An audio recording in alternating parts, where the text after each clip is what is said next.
Thank you, Mr. Chairman. Mr. Chairman, 2 weeks ago, our country witnessed a shocking assassination attempt on a presidential candidate. Now, I disagree with Donald Trump in almost every policy area imaginable. I am frequently shocked and outraged at the plans he has for our country and the words that come out of his mouth. And I have dedicated much of the last 8 years to fighting his agenda. But regardless of my strong feelings about Donald Trump's behavior, I unequivocally and unabashedly condemn with every fiber of my being the attempt against his life. This was not just an attack on a man, but an attack on our democracy. Political violence erodes the very foundations of our nation. The concepts of freedom of speech, of peaceful transitions of power, of a democratic government at its core, these cannot exist if political violence is allowed to fester and to go unchecked. And if you think that this one assassin's bullet was a bolt out of the blue and not part of a wave of violence that has threatened this nation for years, then you have missed the point of what my Democratic colleagues and I have been imploring you to hear for some time.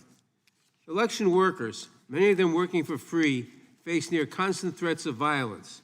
In one recent instance, an Indiana man pleaded guilty to threatening to kill an election worker who said that there were no irregularities in a recent election.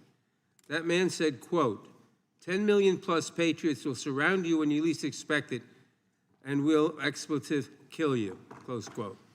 That is political violence.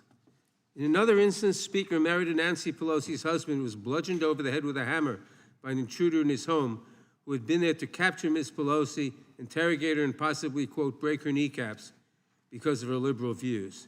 That is political violence. The death threats surging against Vice President Harris, former President Obama and his wife Michelle, and Governor DeSantis, as well as many others, including videos online of individuals holding guns making assassination threats. That is political violence. The plot to kidnap Governor Gretchen Whitmer and overthrow parts of the state government. That is political violence. The brutal, deadly attack 3 years ago against this very building, with rioters breaking through police barriers to run through these halls chanting, "Kill Nancy," and "Hang Mike Pence," and even hanging a noose outside the building. These rioters battering Capitol Police officers and forcing members of Congress and their staffs to go into hiding, squatted in spaces under desks or in closets. That is political violence. This assassination attempt, as horrific as it is, should surprise no one. And you would think a political party that almost lost their presidential candidate through an act of political violence would have something to say about the way their leaders keep talking about the next election. Donald Trump has warned there will be a, quote, bloodbath if he loses. Republican Ohio State Senator George Lang said just last week at a rally for J.D. Vance that he is, quote, afraid that civil war might be necessary if Republicans lose the November election. President of the right-wing think tank and Project 2025 leader, the Heritage Foundation, Kevin Roberts, said on Stephen Bannon's podcast, quote, "We are in the process of the second American Revolution, which will remain bloodless if the left allows it to be," close quote. Republican former Alaska Governor Sarah Palin said in August of last year of Trump's indictments, "Do you want us to be in civil war? Because that's what's going to happen.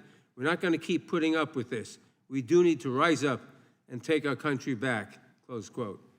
I could go on, but it's more and more of the same. And I hear nothing from the other side of the aisle in this room about these statements.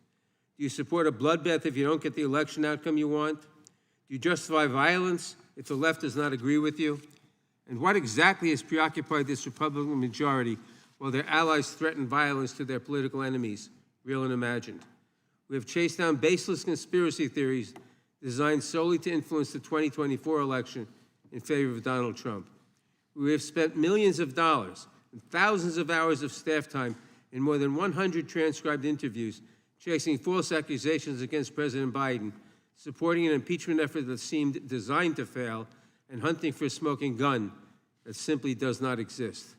And instead of admitting that these investigations found no corruption, coercion, or unethical behavior by the Biden administration, Republicans chose to just dig deeper and spend more money. Imagine what could have happened if we had spent these thousands of hours of staff time and those millions of taxpayer dollars addressing even one aspect of the political violence that now threatens our country. Perhaps had this Republican majority lifted a finger to help a nation that is awash in guns, the assassinate Butler would not have had such easy access to the weapon he used to fire on that crowd. Director Wray, your agency is responsible for addressing some of the most serious issues of our time. The Bureau fights gun violence, which claims the lives of 40,000 Americans every year. It protects election security from growing threats from malign foreign actors who are working tirelessly to influence our elections. It protects against domestic terrorists and violent extremists who have been a growing threat in recent years and have carried out horrific mass shootings and deadly events around the country, and so much more.